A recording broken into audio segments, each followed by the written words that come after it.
Hi guys! What's up? Alam ko marami sa inyo nag-aantay ng content na ipopost ko dito. Medyo hindi na ako nakapag-post dito for the past few weeks or months kasi nabusy kami ni Tito James sa The Red Door Podcast PH na channel namin sa YouTube.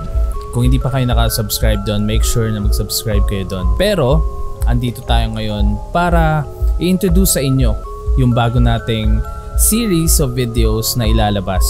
Ang title nito ay Urban Legends with Tito Ian. Ano nga ba yung mga i-discuss natin dito sa series of videos na to? Pag-uusapan natin dito yung mga urban legends na nabasa ko sa iba't ibang books, sa iba't ibang videos na napanood ko sa YouTube, at yung mga nabasa ko na mga story online sa Reddit or kung saan man na website kong nabasa. So without further ado, let's start episode 1 of Urban Legends with Tito Ian. Since isa sa mga pinagkabisihan ko for the past few weeks and months aside from creating content with Tito James sa The Red Door Podcast, yung work ko. I started working last July sa bagong company kaya naisipan ko na gumawa ng content na tungkol sa mga urban legends na umikot sa mga iba't ibang workplace, personal experiences na narinig ko firsthand from my friends. Yung unang ikukwento ko ay tungkol sa isang kilalang building somewhere in Makati. Tawagin na lang natin yung building na to na IL Building. Kung alam niyo yung building na to,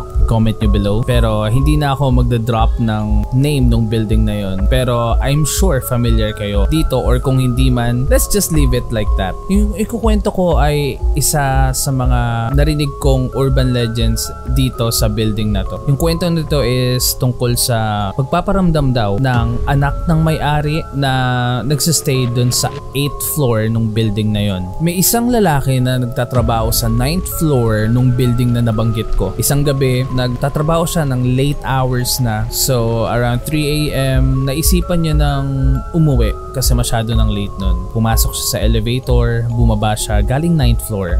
Nagulat siya kasi sa 7th floor pa lang tumigil yung elevator. Tapos biglang may sumilip na isang babae. Sumilip yung ulo dun sa gilid nung pinto. Tinanong kong aakyat po ba? Syempre since pababa na nga yung lalaki, sinagot niya yung babae na ay hindi, pababa na po. Nagpasalamat yung babae, sumara na yung pinto, and then bumaba na yung lalaki. Nagtataka yung lalaki kasi sobrang late na, kasi nga 3 AM na, at nandun pa rin yung babae na yon. Inisip niya na nag-work pa rin yung babae na yon nung mga oras na yon. Dahil nga dun sa curiosity niya, lumapit siya sa lobby, tinanong niya yung guard, meron pa bang nagtatrabaho sa 7th floor? Medyo napansin niya na namutla yung guard. Nagtataka siya kung bakit. Ngayon sinabi ng guard sa kanya na wala na daw office at bakante na yung 7th floor dahil sa isang aksidente na nangyari doon dati. At tulad nga ng sabi ko sa inyo, kwento to ng isang anak ng isang may-ari nung 7th floor. Ang kwento daw doon, nung earlier times pa na natayo yung building na yon, meron daw isang businessman at doon nagsistay yung anak niya. Tapos for reasons na hindi nila alam, nag-commit ng suicide yung babae na yon. Galing sa 12th floor, tumalon siya at tumama yung katawan niya sa 8th floor at naiwan yung ulo ng babae na yon sa 7th floor. At yun daw yung reason kung bakit yung ulo lang ng babae na yun yung nakita niya nung bumukas yung elevator. Hindi nakapagsalita yung lalaki kasi na-imagine niya na nakausap niya at nakita niya ng harap-harapan yung babae na yun. After noon, hindi na pumasok yung lalaki na yun sa trabaho niya, or di na siya bumalik sa trabaho niya dahil sa experience na yon. Ikaw, anong gagawin mo kapag na-experience mo yon? Gagawin mo rin ba yung ginawa ng lalaki na hindi napapasok, o patuloy ka pa rin papasok doon at matatakot every time na dumadaan ka sa 7th floor?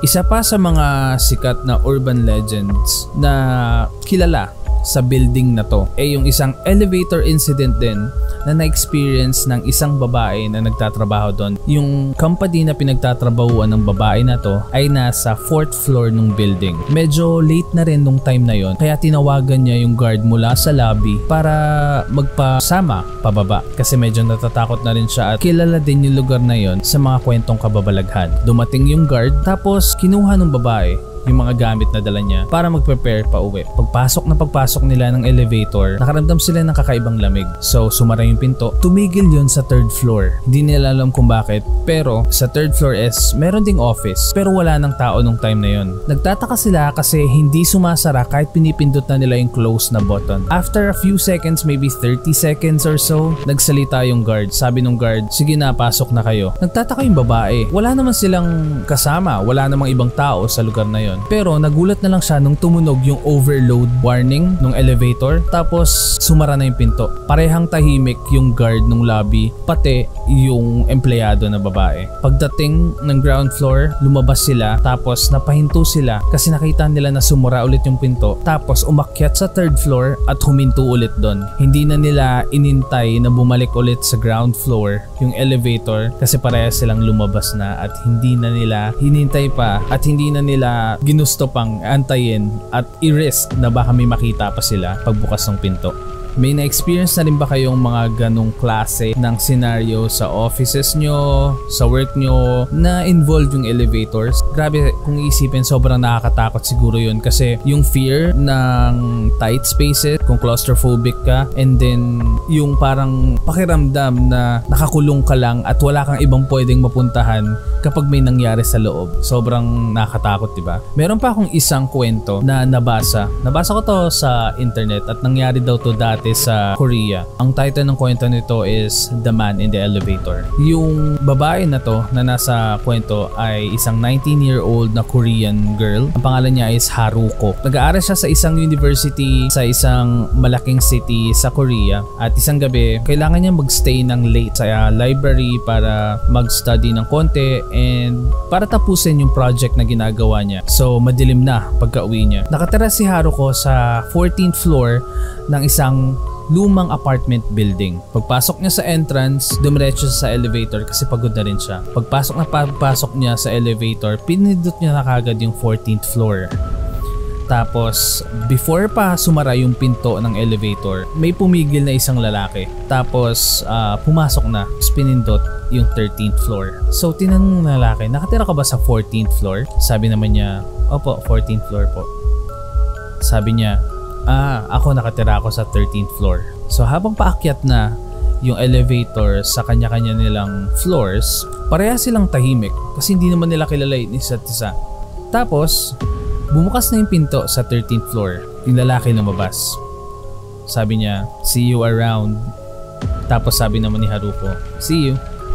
Tapos, bago pa sumara yung pinto, nagulat siya kasi ngumiti yung lalaki sa kanya. As in yung ngiti na weird. Tapos nagulat siya na kumuha ng kutsilyo mula sa jacket pocket yung lalaki. Tapos sabi sa kanya, kita tayo sa 14th floor. Tapos biglang umakyat yung lalaki, dumaan sa stairs, tapos sumara na yung pinto ng elevator. So si Haruko na-trap siya doon sa loob ng elevator, knowing na pataas yun papuntang 14th floor. Tapos yung lalaki is tumakbo na sa stairs paakyat ng 14th floor din. So si Haruko, pilit niyang pinipigil yung elevator kasi noong mga time na yun, wala pang emergency stop buttons yung mga elevators. Pagkakat niya, nakaabang na sa kanya yung lalaki, nahawak yung kutsilyo at nakangiti pa rin sa kanya. Sabi dun sa nabasa ko, totoo daw na nangyari to sa Korea. Nakita si Haruko na wala ng buhay at madaming saksak sa katawan sa loob ng elevator. Yung pinaka nakakatakot na part para sa akin dito hindi yung pagkawala ng buhay ni Haruko, pero yung idea na kung ano yung nararamdaman niya nung time na nakita niyang tumakbo paakyat ng hagdan yung killer, tapos siya wala siyang ibang choice kundi tanggapin na lang na pagbukas ng pinto ng 14th floor, nag-aantay na yung lalaking kukuha ng buhay niya. Sabi nila, ito daw yung isa sa mga reasons kung bakit ginawang standard na lagyan ng stop buttons lahat ng elevators. Meron pa ba kayong mga urban legends na gustong marinig? Or meron din kayong mga kwento na gustong i-share sa mga nanonood ng videos natin? Feel free to send your stories sa email na to. Sa mga susunod na episodes natin, i-share natin na yun. At syempre, i-credit ko yung mag-share. So yun muna for now, guys. I know this is a new thing for me and syempre sa mga subscribers ko dito sa YouTube. I hope that you enjoyed the stories na shinare ko ngayon. and hopefully we can do another episode about a specific topic in the future. Kung meron kayong topic na gusto natin pag-usapan sa susunod na episode, i-comment nyo lang below, and make sure na nakasubscribe ka kung napapanood mo tong video na to. Hit on the like button, and syempre kung magsasubscribe ka, click mo yung bell para ma-notify ka sa mga susunod na videos natin. Yun lang for now guys. Thank you and ingat kayo palagi, lalo na kapag nasa work na kayo. At syempre, make sure na may kasama kayo kapag nasa elevator kayo.